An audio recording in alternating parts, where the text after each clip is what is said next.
સ્થાનિક સ્વરાજ્યની ચૂંટણીને અનુલક્ષી ઉમેદવારી પત્રો ભરવા ભીડ જામી.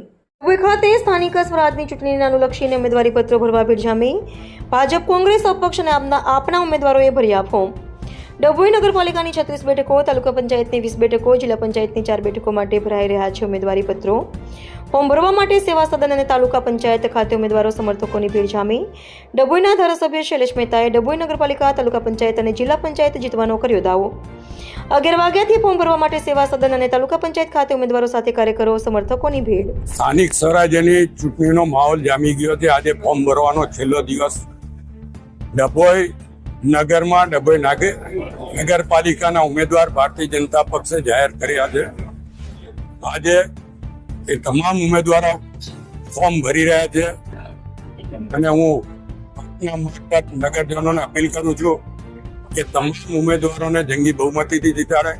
ફરીવાર ભારતીય જનતા પક્ષનું નગરપાલિકામાં બોર્ડ બનવાનું છે અને ડભોઈને દર્ભાવતી બનાવવાની જે મુહિમ ચાલી રહી છે, ડભોઈ નગરમાં જે વિકાસના કામો છે તે આગામી 5 વર્ષ માટે અવિરત ચાલતા રહે, એના માટે ભારતીય જનતા પક્ષના ઉમેદવારોને મત આપે, જીતાડે.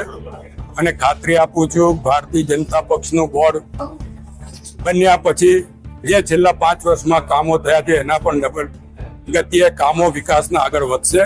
આપના મારફત ભારતીય જનતા પક્ષના તમામ ઉમેદવારોને અભિનંદન આપું છું, શુભેચ્છા આપું છું અને 32 માંથી ઓછામાં ઓછી 30 સીટો ભારતીય જનતા પક્ષ જીતશે એવી ખાતરી પણ.